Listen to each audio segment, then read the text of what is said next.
Alors voilà, bienvenue à la 4e activité de perfectionnement du REFAD pour notre exercice 21-22.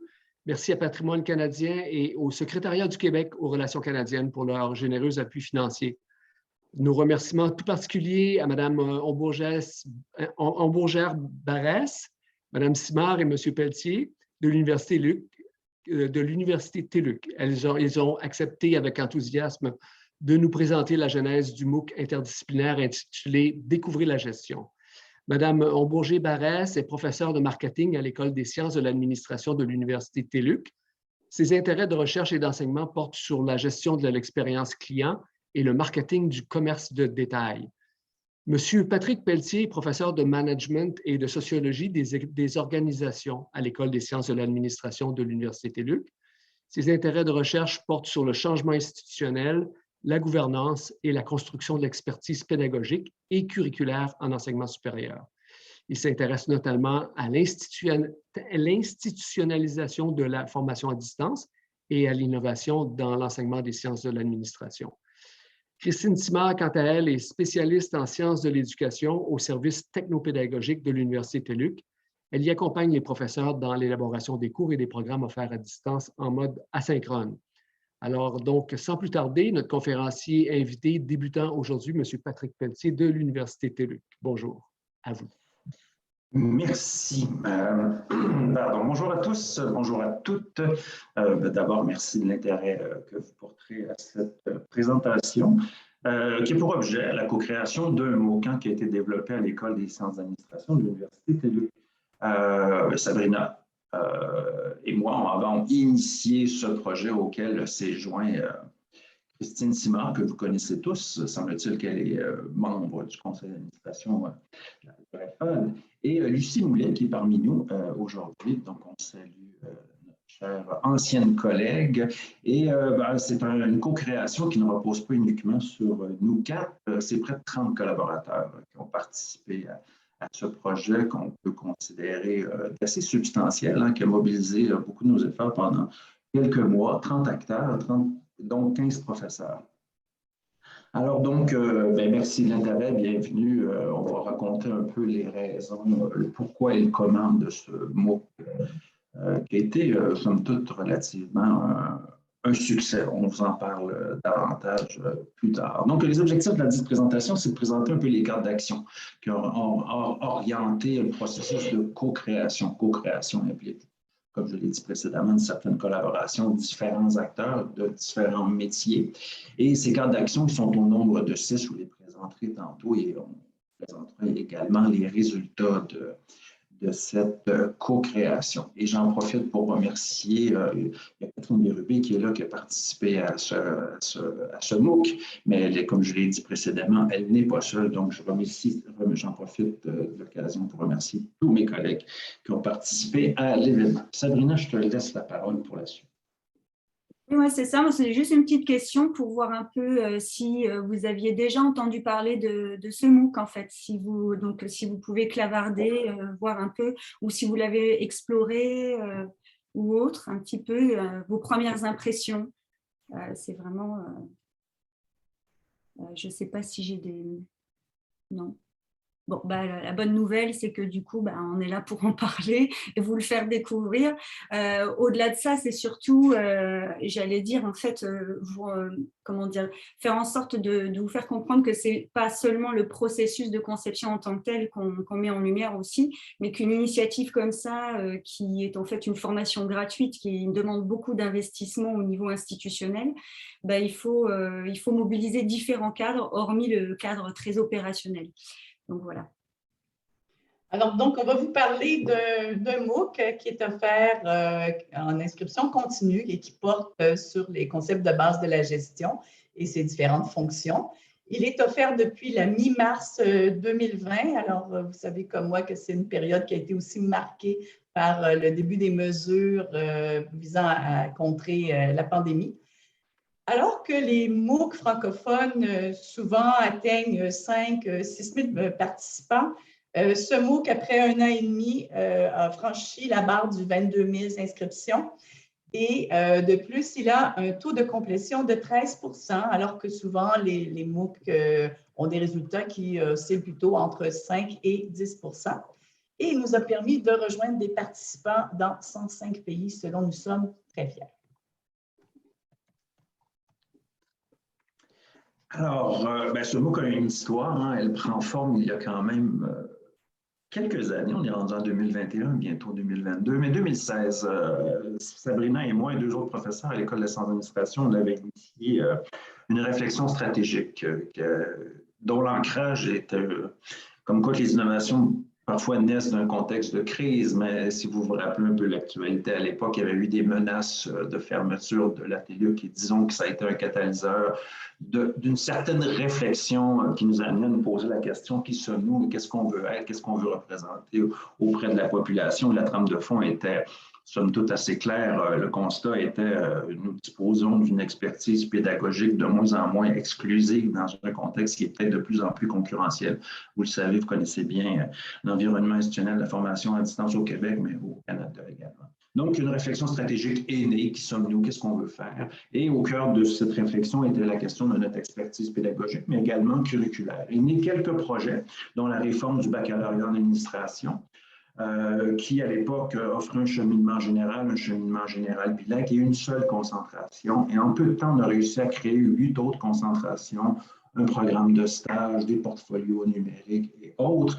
Et un MOOC également qui s'inscrivait, qui se devait d'être attaché à cette réforme de baccalauréat, au sens que nous voulions offrir un MOOC au nom d'un certain, disons, mécénat intellectuel à toute la francophonie parce qu'il est en français, mais également à nos étudiants de baccalauréat pour leur offrir une vision d'ensemble, pour répondre à une critique qui est portée aux écoles de gestion, à savoir que dès le début du curriculum, ils n'ont pas une représentation, juste une vision intégrée de l'enseignement de la gestion. Donc, ce MOOC offrait une vision, nous permettait d'intégrer les fonctions, d'avoir une représentation assez large de ce qu'est une entreprise, de ce qu'est le métier de gestionnaire, et elle pouvait aider par le fait même à nos étudiants inscrits dès le début à peut-être choisir une concentration, que ce soit en gestion des ressources humaines, en marketing, en comptabilité, en finance. Je reviendrai, comme vous le savez, il y a différentes spécialisations dans l'enseignement des sciences de la gestion. Donc, une réflexion stratégique et né quelques projets, dont une réforme et le fameux MOOC qui a été lancé en mars 2020. Et comme le présentait Christine plutôt, c'est avéré un franc succès. À notre connaissance, à l'époque, les bons coups représentant entre 5 000 et 10 000 inscriptions, on est presque à 3 000, donc on est relativement très fiers de ça. Il y a peut-être un effet pandémie, pour le dire, on ne le sait pas, mais somme toute, les commentaires, on y reviendra tantôt, ont été significatifs. Donc, voilà ce qui est pour l'historique. Donc Patrick a un petit peu présenté le pourquoi, qu'est-ce qui nous a poussé à développer ce MOOC et surtout pourquoi un MOOC interdisciplinaire, c'est ça, on sait qu'un étudiant sur 3 change de programme quand il est en études postsecondaires. Nos étudiants ne sont pas une exception. Et en fait, l'idée, c'était de les aider à s'orienter dans le choix de carrière, puisque la gestion, c'est vaste, et donc dans le choix de concentration et le choix de cours. Ça, c'était donc du coup, comment faire en fait? Donc c'est ça, j'ai pris cette petite image. Alors, bon, on va dire, ouais, l'éléphant, c'est la TELUC. On est quand même une grosse machine de conception de cours à distance. Les processus sont en place et autres, mais pour du cours crédité. Donc, comment on fait en fait pour rassembler? Donc, normalement, c'est un professeur qui fait un cours sur son sujet. Là, comment on fait en fait quand on parle de MOOC interdisciplinaire pour aller chercher des professeurs de différentes disciplines et les mobiliser sur un projet qui est non crédité, donc qui ne fait pas vraiment partie de leurs tâches. Idem pour tout le personnel du service technopédagogique et autres, et encore plus convaincre une direction d'investir sans retour sur investissement en termes de financiers. Donc, c'est un peu ça qu'on a décidé de vous expliquer aujourd'hui. Et c'est pour ça qu'on ne s'arrête pas juste à l'opérationnel. Ça dépasse en fait ce cadre-là du processus. Et je laisse Patrick présenter un petit peu notre cadre d'analyse. Oui, comme dit précédemment, c'est 6 cadres. Et encore faut-il dire, par rapport à ce que Sabrina vient de présenter, c'est que la TELUC ne bénéficie pas d'une politique institutionnelle en matière d'éclat. Donc, comment faire pour mettre de l'avant, pour guider pour fédérer des acteurs à participer à un projet collectif de cette nature qui a mobilisé quand même beaucoup de ressources. Donc, pour comprendre le comment, 6 cadres. Un premier cadre curriculaire qui pose la question des contenus. On va vous présenter de manière très sommaire quels sont les questionnements, qu'est-ce qui nous a amené à choisir quelques différents concepts et approches théoriques dans l'enseignement de la gestion. Un cadre technologique qui nous a amené à dire quels environnements numériques d'apprentissage privilégiés pour qu'ils soient fiables, certes, à l'égard du nombre d'étudiants qui pouvaient effectivement à court terme s'inscrire, et donc des technologies robustes. Le cadre pédagogique, c'est de dire quelles sont les stratégies pédagogiques à privilégier pour favoriser un apprentissage en profondeur, le développement de certaines compétences. Ça pose la question des stratégies. Le cadre institutionnel, une dimension peut-être un peu plus sociologisante, mais quelles sont les logiques, quelles sont les conceptions du monde qu'on a légitimées, qu'on a mis de l'avant pour fédérer différents acteurs, donc des profs, comme vous le savez, qui sont souvent des travailleurs autonomes associés à une institution, rompus à des agendas bien chargés, comment les mobiliser? Après, la question du cadre organisationnel qui est collé forcément au cadre institutionnel, qui nous dit comment on peut légitimer ça, mais à travers ça, les rationalités, c'est de dire comment on peut conjuguer des intérêts individuels, ceux des différents acteurs, les profs, certes, mais également les gens des services technopédagogiques. Donc, comment on peut fédérer ces gens-là? Ça pose la question des rationalités à l'œuvre et processus. Sabrina va vous le présenter en détail. On a essayé de réfléchir a posteriori, d'avoir une représentation de ce que nous avons fait. Donc, comment on peut opérationnaliser cette co-création? Et à travers ça, je pense qu'on peut amener une certaine contribution à la compréhension des processus d'innovation pédagogique, technologique et curriculaire en enseignement supérieur. Ce sera à vous d'en juger. Espérons que ça vous sera utile. Merci, c'est bon pour ça. Cadre curriculaire,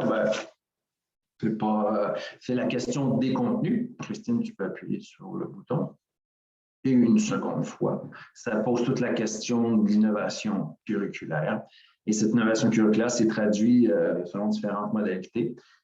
Donc, l'idée, c'était de présenter à travers l'histoire fictive d'une PME qui est présentée sous forme de dessin animé, proposer des concepts de gestion de base dans 6 disciplines. Le management, le marketing, la gestion des ressources humaines, la comptabilité, la finance et la gestion de la production et la logistique. Donc, proposer des concepts de base et aussi les présenter de manière très claire et très simple. On veut s'adresser au plus large public possible. Ces concepts de base, donc ces disciplines qu'on associe aux sciences de l'administration, se traduisent également dans le monde des entreprises. Il existe des départements GRH, il existe une fonction management et autres. Donc, c'est d'amener les étudiants à examiner des fonctions de gestion, mais aussi dans une logique interdisciplinaire de proposer un regard croisé. Et à notre connaissance, on était la seule institution à offrir, dans le cadre d'un programme de baccalauréat, du moins, pour ceux qui étaient inscrits à nos programmes, ou encore du certificat d'administration, un regard croisé dès le début. Les étudiants ne sont pas obligés de le suivre, bien sûr, mais ils sont fortement invités à le faire. Donc, on présentait l'histoire d'une entreprise, on vient de le présenter tantôt, mais aussi en contexte de changement. Quand on est en gestion, on réalise que la seule stabilité auquel est confrontée les organisations, c'est le changement. Donc, on a l'histoire d'une entreprise qui est en mouvement, une PME familiale. Au-delà de ça, on voulait défendre aussi une conception responsable de la gestion. C'est dans l'air du temps, c'est une nécessité, ça relève presque du sentiment d'urgence à l'égard du monde dans lequel nous sommes.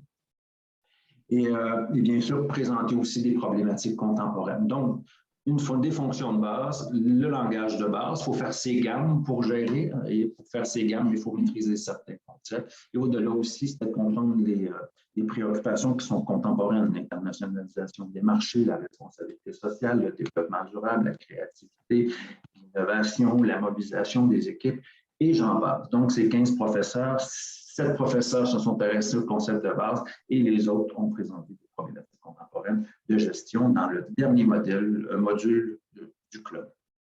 Voilà pour ce qui est du contenu.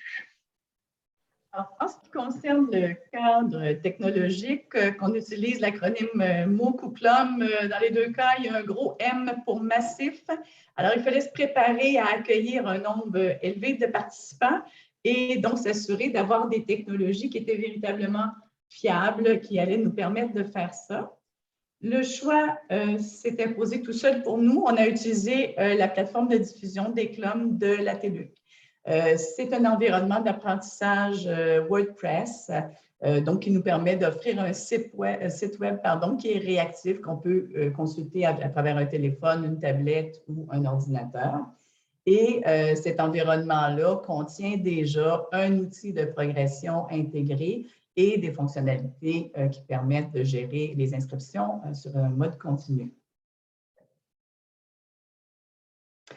Au niveau du cadre plus pédagogique, sachant, comme on l'a mentionné tantôt, là, que les taux de complétion des CLOM à l'international sont généralement faibles, qu'on allait proposer un CLOM qui est autoportant, qui est en inscription continue, qui n'a pas d'encadrement.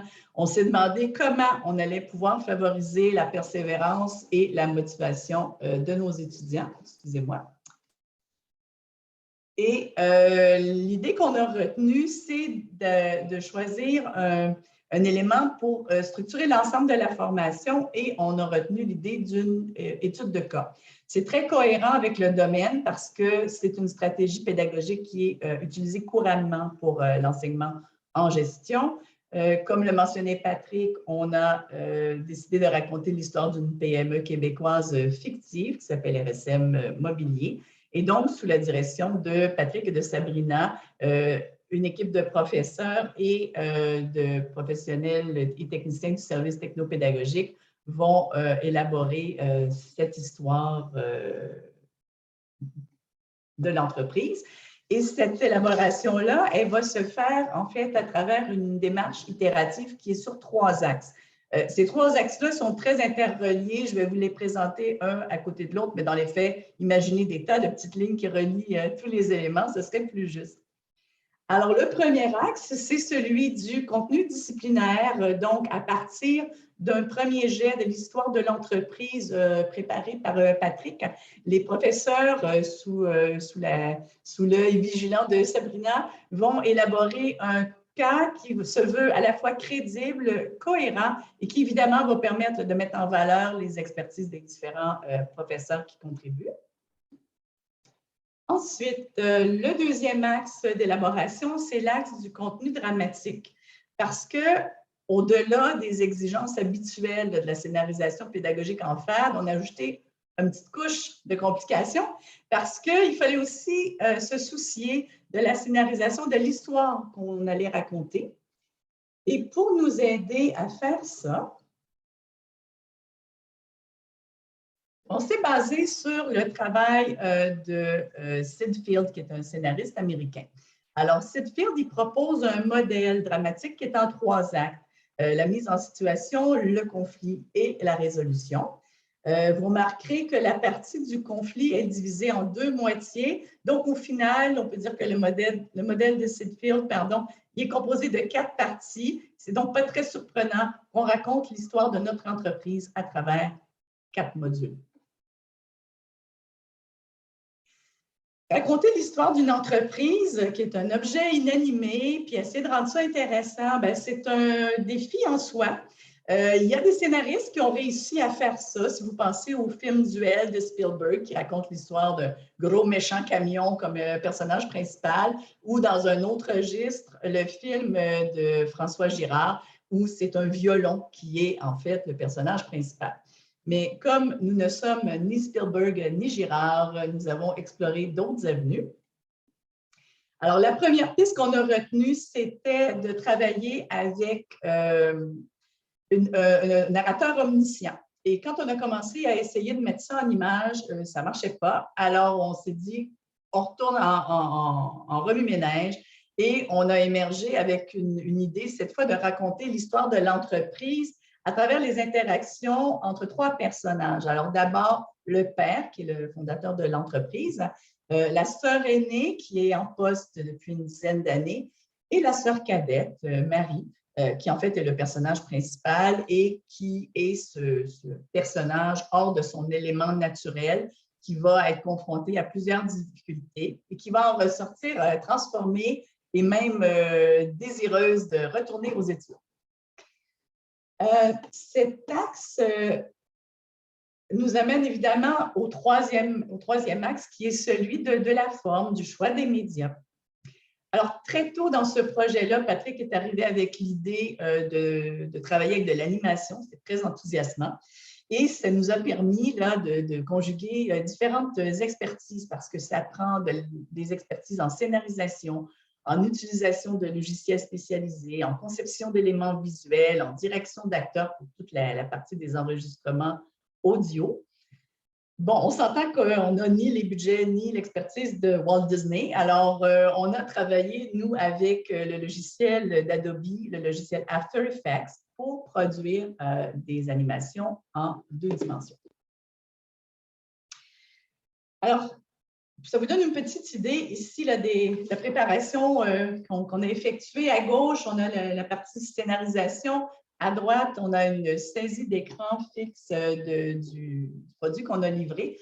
Je vais vous amener, donc je vais sortir de la présentation. Je sais que ça va être un petit peu maladroit pour le partage d'écran, je m'en excuse. Mais je vais vous amener directement dans le site du CLOM pour vous montrer à quoi correspondent visuellement les éléments dont je vous ai parlé. Est-ce que mon partage d'écran fonctionne? Que je suis contente. Alors, vous allez retrouver donc au niveau du CLOM les 4 modules qui racontent l'histoire du cas. Le 5e que mentionnait Patrick. Christine, c'est pas le bon partage. Là, on n'a pas le bon écran. Vous voyez vous-même? Oui, nous, on ne voit pas le site, on voit plutôt… D'accord, merci. Attends un petit peu. Oui, alors ça va être bien ennuyant comme ça, tu as bien raison. Merci. Là, vous voyez le site? Super! Je recommence! 4 modules. 4 étapes différentes on recommence. De l'étude de cas. Les problématiques contemporaines mentionnées par Patrick et un module de synthèse. Je vous amène dans le module numéro 1.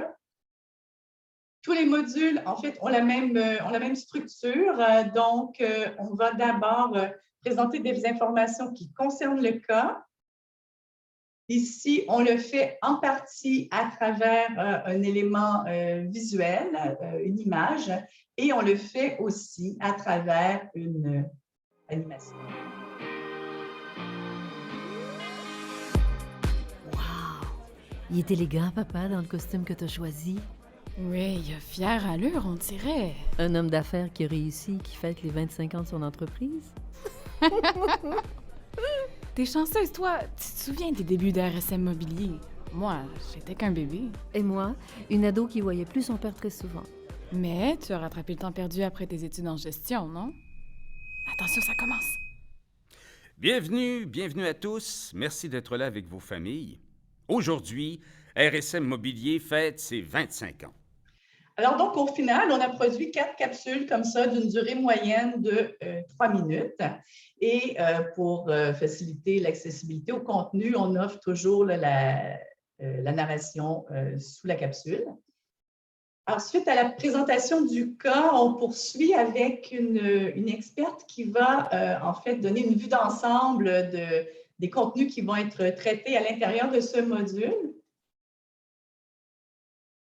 Gérer implique de comprendre les concepts de base et de les mettre en application. La musicienne ou le musicien de jazz, avant d'improviser ou de créer de nouvelles pièces musicales, doit maîtriser le langage qui l'unit aux autres musiciens. C'est la même chose en gestion. Le gestionnaire doit faire ses gammes et apprendre le langage de la gestion. Je m'excuse, je vais lui couper la parole. Et suite à ça, des professeurs, évidemment, qui sont spécialisés dans différents domaines, vont à tour de rôle faire 2 choses. D'abord, analyser le cas, parce qu'une étude de cas, normalement, ça inclut, n'est-ce pas, une étape d'analyse. Donc, ils vont procéder à l'analyse du cas et ils vont évidemment se servir de cette… Pardon? C'est-à-dire en comptabilité, c'est bien. Oui, non, c'est bon, j'ai vu que je n'avais pas le bon visage. Et donc, ils vont se servir de cette analyse de cas pour aussi introduire des concepts clés de leur domaine de spécialisation.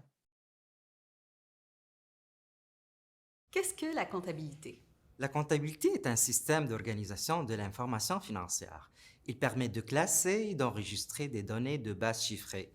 Ces données servent à présenter des états financiers reflétant une image fidèle de la situation financière, des flux de trésorerie et des résultats d'une entreprise.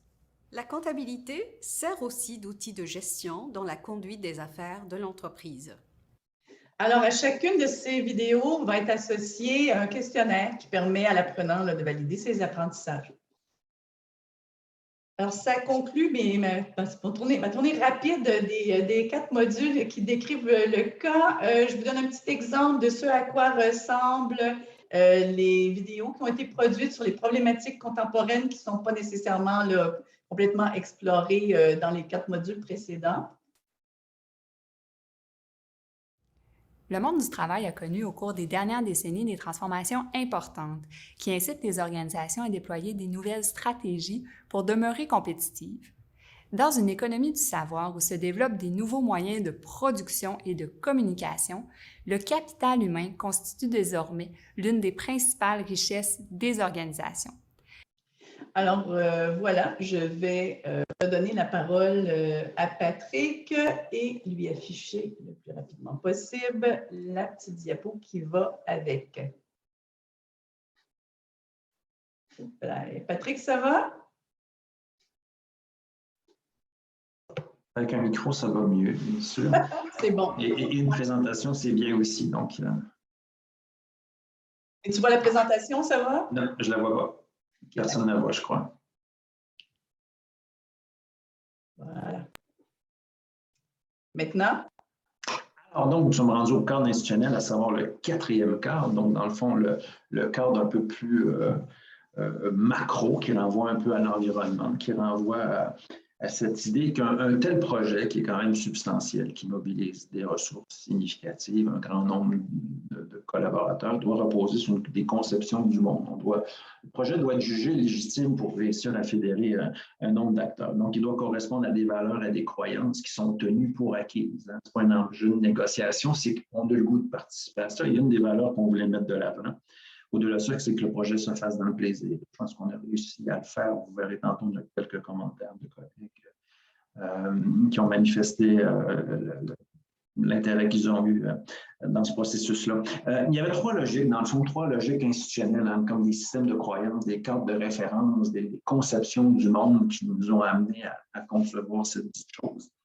D'abord, c'était de favoriser l'innovation pour favoriser l'apprentissage, bien sûr. On s'inscrit dans une logique d'innovation pédagogique, je l'ai nommé tantôt, curriculaire aussi, une présentation interdisciplinaire, une vision intégrée, la gestion et l'innovation technologique. On n'avait jamais fait ce type de mot. Donc, d'abord, une logique d'innovation. Ça permettre à des acteurs de participer à ça. Nous allons faire quelque chose qui n'a jamais été fait. Voilà. On s'inscrit aussi dans une logique d'inclusion qui est inhérente aussi à une certaine logique de démocratisation.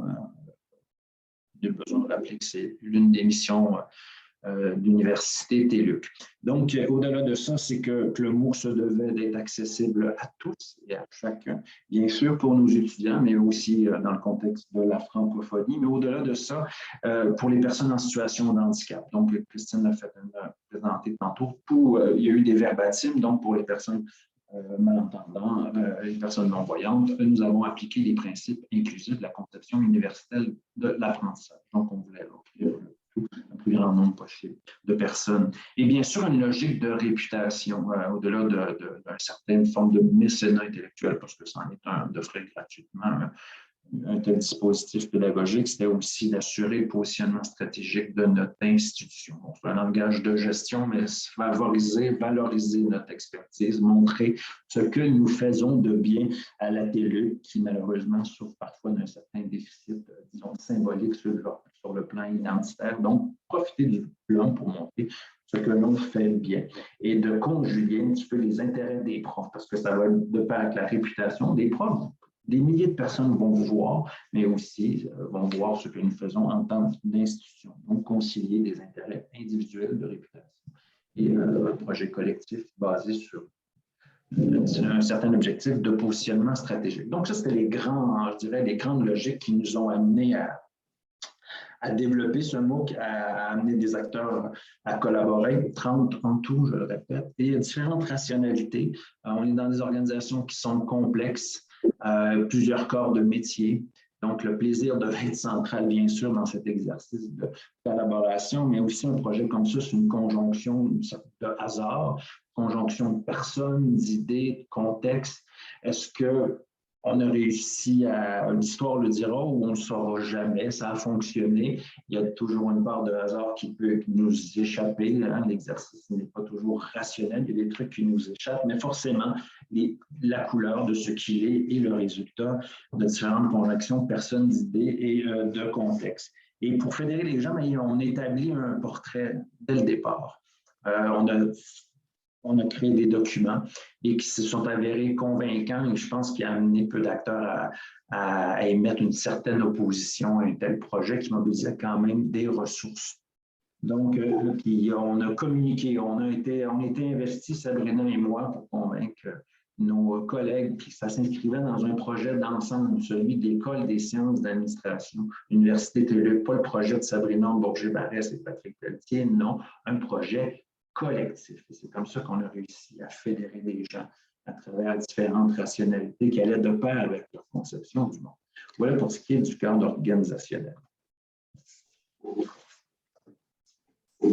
Merci Christine, tu peux passer à un autre. Et c'est ce que je disais un petit peu tantôt, le plaisir s'est avéré, je pense, présent. Il y a très rapidement et en processus, et à la fin, on a eu quand même quelques commentaires de nos collègues, ce qui est assez rare au milieu universitaire. On aime bien se critiquer, mais quand on fait des bons coups, on ne le dit jamais. Cette fois-ci, il y en a quelques-uns qui se sont manifestés, preuve que ça a bien été. Donc, merci pour cette bonne opportunité. Il y en a même qui l'ont suivi, qui commencent à suivre votre MOOC. Il y en a qui ont trouvé ça fort utile et autres. Voilà. Donc, dans l'ensemble, un projet qui s'est très, très bien déroulé, mais qui repose quand même sur un engagement très, très significatif, particulièrement de ma collègue Sabrina Bourget, qui s'est donnée à fond dans ce projet, qui n'est pas toujours reconnu dans nos dossiers d'évaluation de prof, mais on ose espérer qu'on n'a pas fait ça pour rien. Preuve, beaucoup de gens se sont inscrits et ça répond à une mission universitaire qui est quand même importante. Merci Christine. Je laisse la parole à Sabrina qui va vous raconter en détail, étape par étape, comment on fait un tel projet. Oui, merci beaucoup Patrick. Je finis avec le dernier cadre, qui est finalement le côté beaucoup plus opérationnel. Je tiens à préciser parce que c'était un peu une question que Robert m'avait posée, que ça fait partie du retour sur investissement pour nous. Le sentiment en fait de vraiment faire partie d'une équipe et cette collégialité qu'on a à l'issue et au cours de ce projet-là aussi.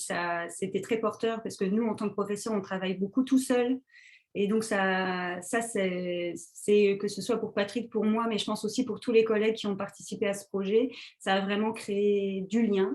Et également, en fait, avec tous nos collaborateurs des autres services. Donc, voilà. Alors, c'est ça, le mot-clé, en fait, là-dessus, collaboration, co-création. Co-création, c'est un terme un petit peu technique, là, dans la littérature, notamment même en marketing ou autre, mais c'est vrai qu'on a essayé de réfléchir un petit peu post-mortem à ce qui s'est bien passé, ce qui s'est moins bien passé, et de finalement retraduire ce processus en fait en 5 étapes, même si en fait elles sont pas vraiment séquentielles comme on aimerait que ce soit. C'est un processus, c'est pareil, beaucoup d'itérations et il faut tout faire en même temps. C'est un peu ça aussi qui est problématique. Christine, si tu pouvais passer à la diapositive suivante. Donc on a 5 étapes qui effectivement finalement regroupe des différents types d'activités. Donc, l'idéation en tant que telle, la conception, mais aussi la promotion du MOOC, puisque c'est ça, c'est une logique de réputation et autres. Donc, il faut qu'on en parle, il faut que ça se voit, il faut qu'il y ait du bouche à oreille, positif, si possible. Il y a tout ce qui est aussi lié à la diffusion et donc la gestion du service client, si on peut appeler ça. Et désolé, mon biais marketing, mais parfois, ça... je ripe, mais voilà, donc c'est un peu tout le suivi en fait des réclamations ou des problèmes techniques qui peuvent être liés en fait au fait d'avoir des milliers d'inscrits en même temps sur la plateforme, ou des petits problèmes tout simplement d'accessibilité.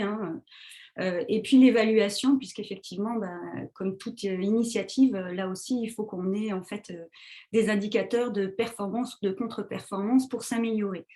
Et finalement, c'est ça, c'est que tout s'est fait en même temps. Il faut anticiper dès le départ comment va se passer la promotion. On a travaillé sur un système de préinscription, donc c'est super aussi, mais il fallait déjà en fait anticiper tout ce qui était procédure d'inscription et également délivrance des attestations. Et puis, bien évidemment, en amont, définir les indicateurs de performance pour pouvoir, bien évidemment, les suivre. Donc, c'est pour ça que c'est vraiment pas linéaire et que ça a demandé vraiment toute une gymnastique et notamment jamais avec les mêmes personnes pour Patrick et moi. Donc, c'est ça qui était super. Mais ça, c'est pour vous montrer en fait les différents types de parties prenantes auxquelles en fait on a eu affaire. Et heureusement, c'était pratiquement que des parties prenantes à l'interne. Mis à part les 3 comédiens professionnels qu'on a recrutés pour faire les voix off des dessins animés, tout le reste, c'était des parties prenantes internes. Mais c'est vrai qu'il y a la direction, il y a le service des communications, il y a les TI pour tout ce qui est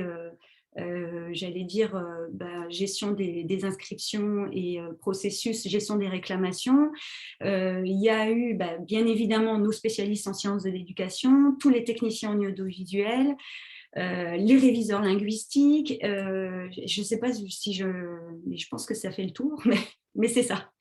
Donc, c'était vraiment essayer de vous montrer un petit peu la complexité finalement du processus qui est effectivement ces 15 professeurs à coordonner également.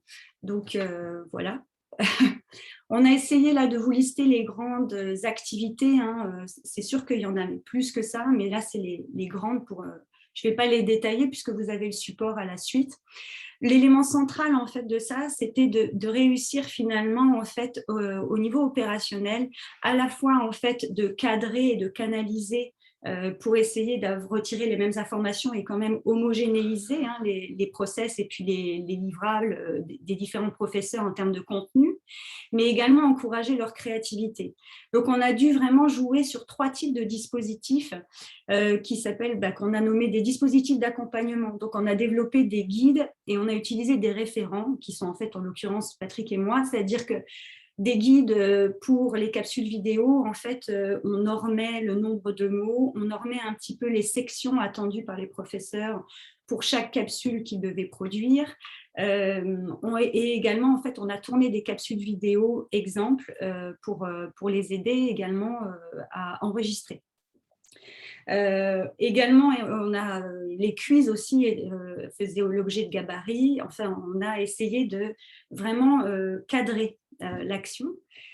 Mais également, en fait, en parallèle, pardon, excuse-moi Christine, j'essaie de faire vite. En parallèle, en fait, on a essayé aussi de développer la créativité. Donc, c'est pour ça qu'on n'avait qu'un tout petit fil rouge et qu'une trame narrative au départ, en fait, pour le cas. Et les ateliers créatifs avec les professeurs ont vraiment permis d'étoffer et de donner un éclairage, en fait, à chaque prof pour exprimer sa discipline comme il le fallait. Et enfin, ces dispositifs d'action collective, on travaillait qu'avec des parties prenantes internes et l'idée était de faire reconnaître l'expertise TELUC. Donc, en fait, on a vraiment travaillé sur le même dispositif que nos cours crédités, c'est-à-dire des cours autoportants, inscription continue en asynchrone. Donc, on s'est appuyé sur des routines en fait, qui sont déjà existantes sur les processus de conception. Et ça a été aussi quelque chose qui nous a fait gagner énormément de temps. Donc, voilà. Alors, vous avez une représentation un peu d'ensemble. On retrouve les 5 étapes et le processus de co-création que vient de présenter Sabrina ne peut se résumer à lui seul. Il s'inscrit dans différents cadres qu'on a présentés tous et chacun ici.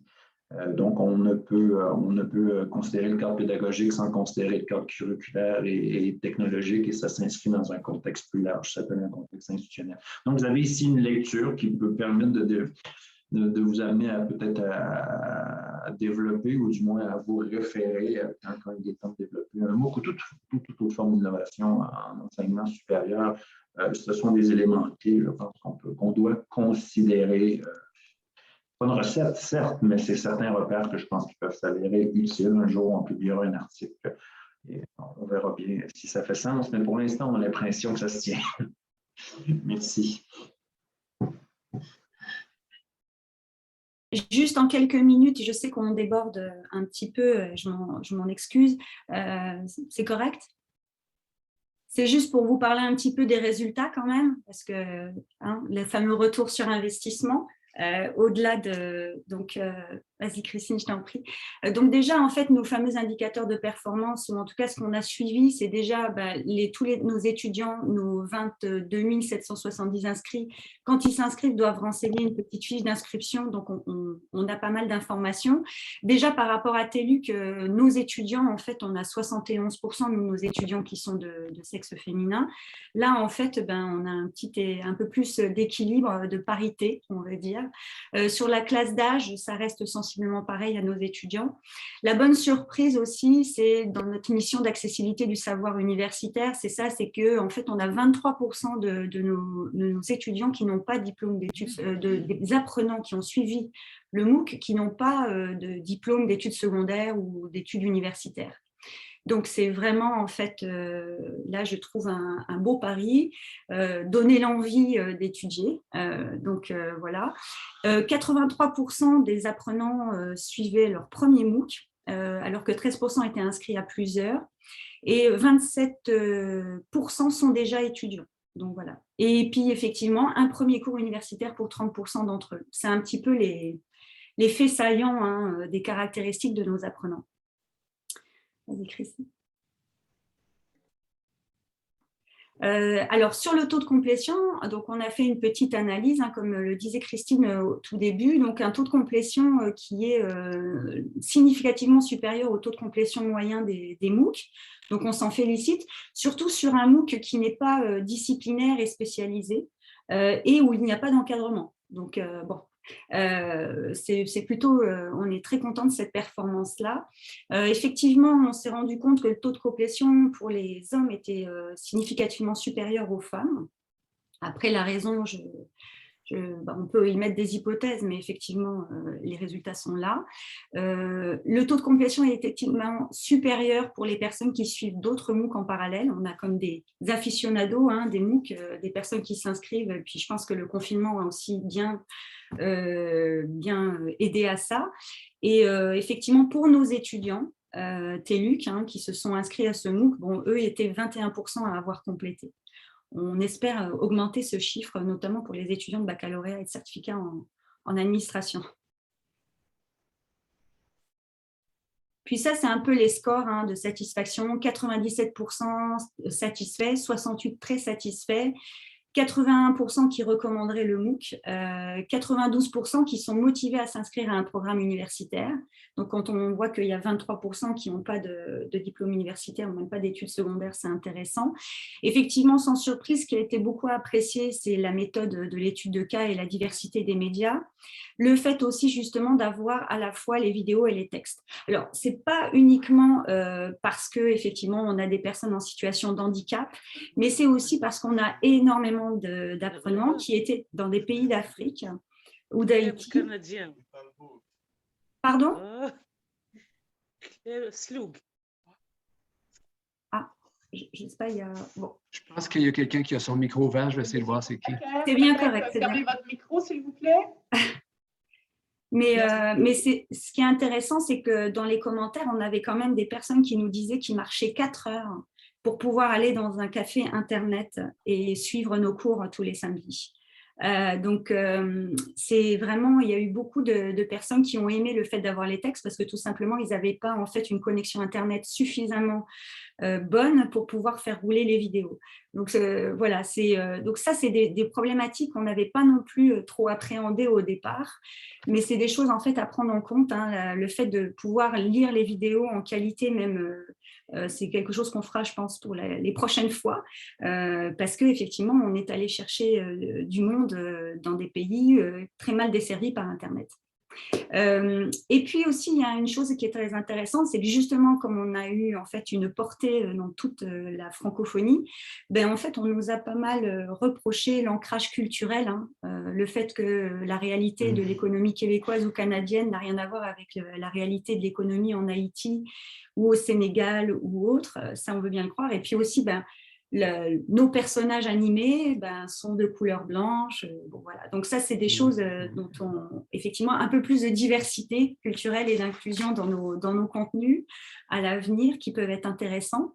Et après, un autre, mais ça, c'est toute la problématique quand on travaille sur un MOOC à très forte, je veux dire, pour aller chercher vraiment du massif, c'est que autant il y a des personnes qui ont apprécié le fait que nos contenus soient accessibles, hein, qui comprenaient, etc., ou autres, autant d'autres, en fait, on aurait voulu davantage. Hein, c'est parce qu'en fait, en termes de compétences, on est allé chercher des gens qui étaient très, très hétérogènes. Donc, du coup, c'est le fameux juste milieu qu'il faut aller chercher. Voilà. Juste les motivations à s'inscrire rapidement, c'est vrai, le souhait d'orientation, hein, la gratuité, l'attestation de participation. Il y a beaucoup d'étudiants, d'apprenants, notamment d'Afrique, qui considèrent l'attestation de participation finalement comme un diplôme. J'en ai vu passer même certains sur les réseaux sociaux, très contents de mettre en avant leur attestation et autres, et ça, c'est le fun. Aussi, une belle surprise, beaucoup d'entrepreneurs de tous les pays, en fait, qui se sont inscrits au MOOC pour essayer de voir un peu si en termes de compétences, évaluer un petit peu leurs compétences, essayer de pallier les manques sur certains domaines de la gestion, etc. etc. Donc ça, c'était très, très intéressant. Donc finalement, une vocation en fait à former des entrepreneurs. Donc, qui est quand même une discipline de la gestion très transversale. Et puis le confinement, il ne faut pas se le cacher aussi, qui a dû beaucoup favoriser les inscriptions pour nous. Et puis, nos apprenants nous ont aussi indiqué des pistes d'amélioration pour le MOOC. Je vous en mentionne quelques-uns. La possibilité, entre autres, d'avoir des échanges avec les autres apprenants. Le fait d'avoir plus d'évaluation, plus de questions, plus d'exercices à compléter. La possibilité de pouvoir télécharger localement une partie du matériel pédagogique qui est proposé dans le MOOC. Et aussi, pour terminer, la possibilité d'encastrer le MOOC dans un parcours qui les mènerait dans des cours, des programmes de la TVO. Et c'est la période de questions. Qui peut commencer? Merci à vous trois. Hein. Je vais sauter. On n'a pas énormément de questions dans le clavardage. On a posé des questions à savoir si vous aviez embauché des artistes professionnels, mais on peut, voilà, Mme Rivet a levé la main, je vais compléter mon commentaire. On peut voir l'immense complexité du développement d'un projet comme un cours ouvert et massif, un cours libre, ouvert et massif. Aussi, le pari que vous avez pris, parce que c'est un choix éditorial qu'on fait au début, de dire qu'on est en inscription continue, on n'a pas d'encadrement et il y avait quelque chose d'autre aussi. Ça rend l'exercice encore plus périlleux. Vous avez fait des choix également, des choix médiatiques qui sont très englobants, accrocheurs avec la bande dessinée, avec la vidéo. Je crois aussi voir que pour la complétion, peut-être que ce qui a aidé, c'est qu'il n'y a pas d'évaluation comme telle qui détermine si on passe à la prochaine étape ou puis on pourra préciser ça. Mais dans l'ensemble, c'est un immense travail. Félicitations. Je trouve que chaque CLOM a sa personnalité propre. On le voit de plus en plus. Et l'autre chose que je voulais dire, c'est qu'on voit une déformation professionnelle certaine de la part des organisateurs ou des développeurs de ce MOOC en gestion. Vous êtes tellement bien encadrés avec des cadres, des axes, bref, des référents et toutes ces choses. Je trouve que les rapports sont très intéressants. Donc, c'est certain que vous pourrez publier. On avait une question de la part de, excusez-moi, qui avait la main levée? Madame Rivet? Oui, merci. Bravo, vraiment. Puis j'ai particulièrement apprécié la structure de la présentation aujourd'hui. Vous nous avez amené avec vous autres, ça a été vraiment intéressant. Moi, je vais peut-être vous faire un peu de redite parce que peut-être que vous l'aviez nommé au début de la présentation, puis ça m'a échappé. Mais j'aimerais ça qu'on fasse quelques pas de recul puis que vous nous expliquiez c'est quoi l'élément déclencheur, la volonté venait de où de faire ce MOOC-là? Peut-être glisser quelques mots. Sabrina, tu compléteras, ça te va? Bon, d'abord, il y avait une crise. Je l'ai nommé dès le départ. Une crise, c'était la fermeture de la TELUC. Bon, une fermeture qui s'est avérée une fausse nouvelle, mais quand même, ça nous a poussé à tout ça. Il y a aussi, je travaille sur l'innovation pédagogique. Je me suis toujours donné dans mes cours. Sabrina et moi, on travaille souvent ensemble. On s'est toujours bien entendu. Je pense que nos créativités communes, et Christine s'est jointe et Lucie, il y a ça, mais aussi c'était une réflexion stratégique dans le cadre de l'École des sciences d'administration. Qu'est-ce qu'on peut faire pour valoriser ce qu'on fait bien? Il y avait peu de mots qui avaient été développés à la TELUC, 2, je pense, précédemment. Donc, moi, j'avais le goût de faire ça. J'avais déjà eu un programme de recherche aussi sur les mots financiers FQRSC. Donc, j'avais le goût de faire ça, Sabrina aussi. Puis, il y avait le contexte qui était favorable. Comme je l'ai dit tantôt, au-delà du contexte qu'on a réussi à faire, je pense que le contexte a été favorable. Dans un autre contexte, je pense que ça aurait été plus difficile. C'était juste au bon moment que les bonnes personnes et les bonnes idées. Puis, est-ce que vous... Excusez-moi de vous interrompre, M. Pelletier, mais diriez-vous qu'il y a eu de l'adversité ou des gens à convaincre à certains niveaux? Ça a été assez facile. Puis je pense pour une raison, nos structures sont faites en fonction des cours crédités. On n'a pas de politique institutionnelle. Donc, il y a eu, je dirais, il a fallu utiliser un peu de charme. Ça a pris 2-3 coups de téléphone pour me dire « vas-y, c'est correct, on a les sous pour se faire ». Forcément, ça a créé peut-être de la jalousie chez certains. Pourquoi eux autres, pas nous autres? Et d'autres projets sont nés par la suite. Je pense qu'on a profité d'un certain flou organisationnel. Encore une fois, c'est contextuel. Il y a eu de l'adversité aussi. Des fois, dire à un prof, c'est pas très clair ce que tu enseignes. Ça peut faire mal. Ça a accroché des fois, mais ça s'est quand même bien fait. On n'a pas eu d'animosité, disons, là, mais en l'ensemble, c'est un beau projet. Sabrina, peut-être. Juste pour vous dire, le charme, c'était Patrick, parce que moi, j'étais très présente sur la partie opérationnelle, mais c'est lui qui a réussi à convaincre véritablement en fait la direction du service technopédagogique et autres à embarquer dans ce projet. Et il y a quand même, j'allais dire en fait une chose, c'est que il y avait vraiment cette idée suite à la réflexion stratégique de notre département où on a vraiment eu des livrables qu'on a fait remonter à la direction et autres. Il y avait cette volonté en fait de promouvoir le savoir-faire de TELUC qui est assez méconnu sur notre modèle de formation. D'ailleurs, on l'a bien vu en période de confinement, là, toutes les universités se sont mises à faire de la distance et tout le monde en fait parlait je fais du cours en ligne, alors qu'en fait, c'était juste en fait de la distance en mode synchrone, etc. Donc, tout le monde sait faire du cours en ligne apparemment, sauf qu'on n'a pas tous les mêmes conceptions et puis les bonnes définitions non plus. Donc, c'était intéressant de sortir de cette réflexion stratégique et de vouloir en fait montrer le savoir-faire via cette vitrine du MOOC, de faire en sorte aussi de pallier cette problématique qui est propre à la gestion. N'importe quel étudiant qui s'inscrit, même à HEC Montréal ou autre, je dis ça en tant qu'ancienne étudiante d'HEC Montréal, vous n'avez aucune idée du métier que vous allez faire, à part comptable, qui est assez clair. Je veux dire, sinon, en fait, on n'a aucune idée, en fait, de ce que c'est, en fait, véritablement. Donc, c'était vraiment intéressant d'apporter dès le départ une vision intégrée comme celle-là. Finalement, la bonne surprise, c'est qu'on a aussi touché des entrepreneurs et je pense que ça, c'est une chose qu'on devrait même davantage exploiter. Et puis, j'allais dire, la dernière chose aussi, c'est que on avait aussi cette volonté à terme dans le développement de nos cours. Avec Patrick, lors de la réflexion stratégique, on avait vu une approche qu'on avait bien aimée à l'Open University des Pays-Bas, qui en fait, depuis 2013, je pense, ils construisent tous leurs cours en fait à partir d'un MOOC.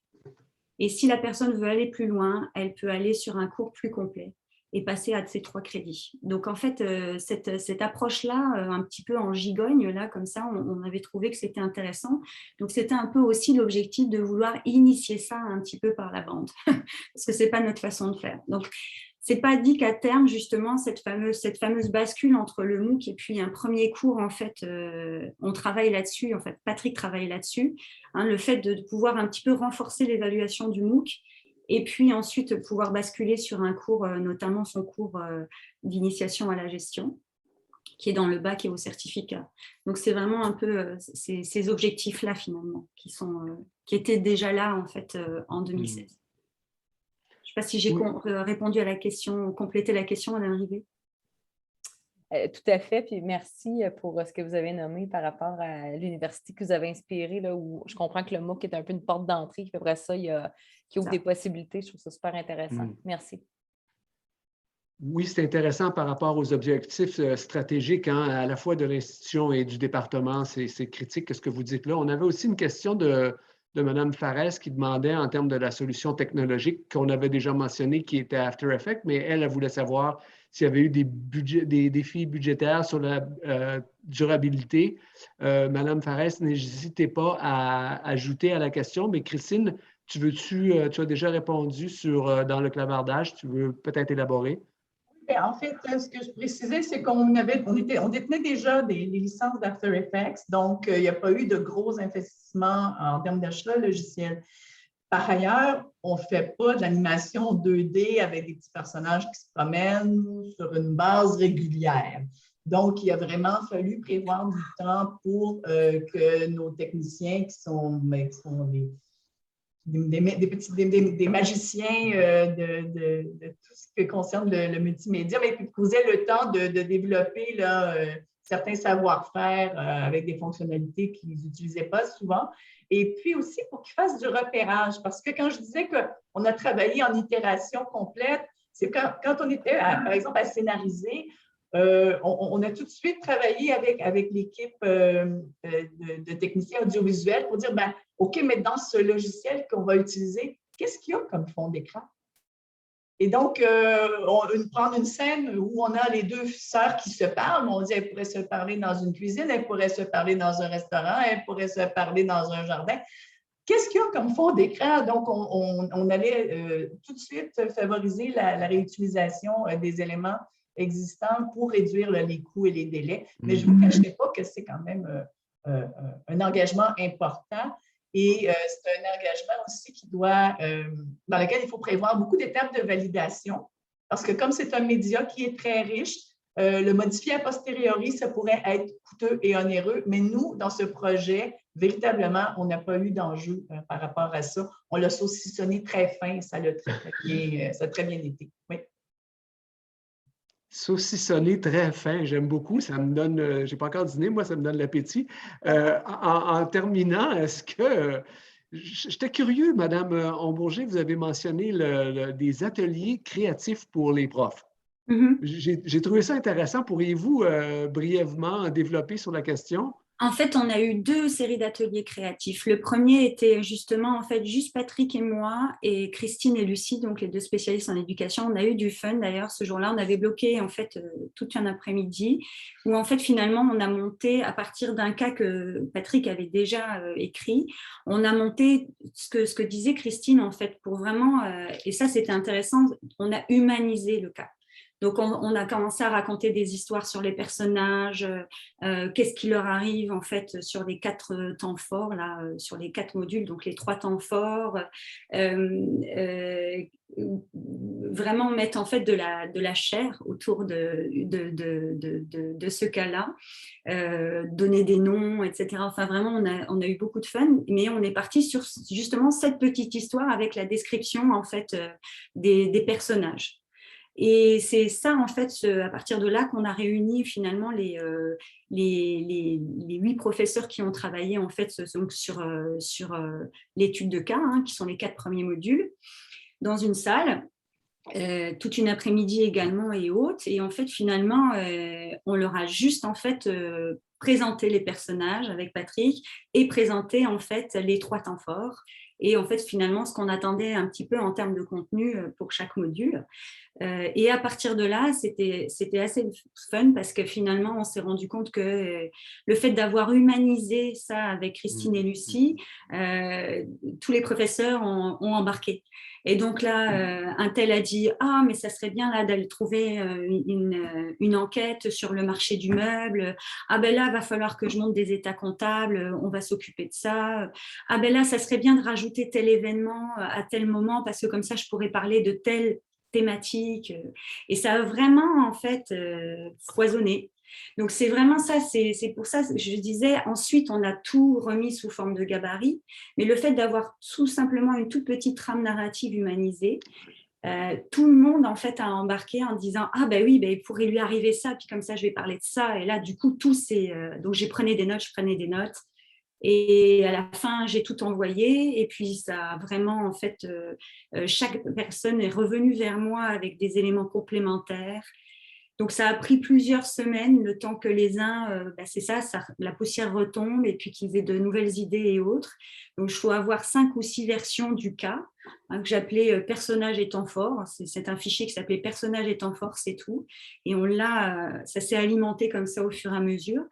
Après ça, les comptables nous ont envoyé les états comptables, la finance pareil. C'est impressionnant comme ça. C'est comme si c'était toute une partie qu'on n'a pas maîtrisée. La partie management, ça dit, oh, bah, tiens, on va étudier ça sous... En fait, chacun a amené ses éléments en disant, bah, tiens, je vais pouvoir amener tel concept qui est important dans ma fonction, etc. etc. C'est pareil, hein, je dois le dire, pour les capsules animées, hein, Patrick et moi... je pense que Patrick peut témoigner, c'est vraiment les équipes du service technopédagogique qui ont fait ça. Christine, Lucie ont travaillé avec Sébastien Patnaud, notamment, en fait, qui est un de nos techniciens audiovisuels, mais qui a fait des miracles. Nous, on a juste été à une réunion, on a vu les 4 dessins animés, on a fait « waouh !» Ça s'est arrêté là, quoi. C'était notre contribution. Donc, bon, c'est vraiment... D'où l'idée que je présentais, que c'est vraiment une conjonction d'idées et de personnes. Ouais. On s'est rendu compte que Christine avait fait tous les métiers du monde, avait étudié en cinéma. Elle nous a amené l'idée de scénarisation. Ma collègue Sabrina a travaillé longtemps en entreprise, directrice de projet, de marque et autres. Donc, c'était un projet qui était peut-être beaucoup moins d'envergure de ce qu'elle avait fait auparavant. Donc, puis la créativité des gens des STP. Donc, sérieusement, les astres étaient bien. Ouais. Nathalie Gouin aussi, qui était chef de projet. D'engagement et de... Ouais. C'est ça. Puis il y avait Nathalie qui était chef de projet, qui a tout de suite dit « Ah, il faut embaucher des comédiens professionnels pour ses voix. » Et puis, comme elle venait du milieu du cinéma et du documentaire, ça ne lui a pas pris long pour aller les chercher. Enfin, ça a vraiment... C'est ça, ça a vraiment bien fonctionné, je dois avouer, là, c'est presque un cas d'école là-dessus. Après, il y a eu des bugs, hein, notamment les capsules vidéo des professeurs n'étaient vraiment pas à la hauteur de ce qu'on souhaitait avec Patrick. Donc, on a dû, là, quand vous parliez de budget, etc., là, par contre, ça a grincé parce que on a simplement dit qu'on n'était pas content et du coup, en fait, on a dit on veut refaire le montage. Donc là, du coup, on a travaillé en fait carrément avec les techniciens, tous les deux, pour revoir toutes les capsules et revoir tous les textes qu'on voulait voir intégrés, à quel moment, revoir les coupures. Enfin, ça a été, je pense que ça a été dur pour eux. On s'est fâché un petit peu des fois, mais tu peux. Ah mais voilà, et je ne peux pas vous dire que voilà, il n'y a jamais un projet comme ça qui file. On a eu aussi des problématiques, il faut le dire aussi, sur la gestion des réclamations, les problèmes techniques et autres. On n'avait pas prévu ça en amont. Donc, prévoir au fur et à mesure qu'il y ait des réclamations, déjà, en fait, quelle adresse envoyer. Là, ça allait jamais au bon endroit, ça arrivait chez des collègues. Enfin, j'ai dû aussi, Patrick et moi, on a dû gérer aussi beaucoup de problématiques en direct par courriel avec des personnes d'Haïti parce qu'ils n'arrivaient pas à s'inscrire, parce qu'ils étaient sur leur téléphone mobile et qu'il y avait un petit problème sur l'écran. Enfin, des choses. On s'est rendu compte que nos structures n'étaient pas, au-delà d'un manque de politique. On n'avait pas assez anticipé ces problématiques. Et Sabrina, qui est fortement dévouée, a répondu à des centaines de courriels. Je crois qu'à un moment donné, on n'est pas service après-vente, ça n'a pas de sens, il faut faire quelque chose. La fin du processus a été un peu plus... Oui, c'est ça. Il y a quand même eu des... après, il y a quand même eu des bugs. Ou aussi, le jour même du lancement, il y a eu aussi un bug. C'est-à-dire que les personnes, en fait, avant le lancement, normalement, le lancement était officiel le 15 mars, mais en fait, on pouvait quand même avoir accès à la première page. Et dès que vous vouliez aller sur une autre page, forcément, ça bloquait puisque ça ouvrait que le 15 mars. Sauf qu'en fait, dans les faits, notre directeur de l'enseignement et la recherche s'est rendu compte que ce n'était pas le cas, ça n'avait pas été bloqué. Donc, du coup, ça a été toute une affaire aussi. Enfin bon, voilà, on a eu des petits bugs, hein. Faut pas qui se sont résolus et puis qui sont jamais non plus. Je veux dire, c'est là maintenant, ça fait quand même 1 an et demi que le MOOC est lancé, qui continue à enregistrer des inscriptions un petit peu au fil de l'eau, etc. Et on n'en entend plus parler, quoi. On n'a jamais pu tout roule en fait. Donc voilà. Je prends des notes en moi, puis c'est véritablement intéressant. Écoutez, on a dépassé l'heure parce qu'on s'amuse trop. Il y a déjà des gens qui ont commencé à nous quitter. On a un très beau message de la part de M. Boubacar de la Tunisie, si je ne me trompe pas, qui disait, puis là, excusez-moi, là, je suis en train oui, de la Tunisie, c'est ça, et qui dit que lui-même coordonne un master à distance depuis 2012, puis qui souhaite monter un MOOC, et qui contactera votre équipe parce qu'il a trouvé que vous aviez une belle présentation, du beau travail. Puis effectivement, hein, les choses qu'on apprend dans tout ça, on apprend de nos erreurs. Puis si on n'en refait pas un autre très vite, alors on oublie tout ce qu'on a appris, puis c'est à recommencer. Alors, je vous encourage à continuer, mais félicitations. Puis c'est vraiment, vraiment intéressant d'aller fouiller en dessous du capot, voir comment vous avez fait ça. Vous avez fait des choix éditoriaux vraiment, vraiment intéressants. J'adore la bande dessinée. Alors, bravo à vous. Merci d'avoir voulu partager et je vous dis bien à la prochaine. Merci de votre accueil. Merci, merci à tous. Merci. Merci, au revoir. Au revoir. Merci.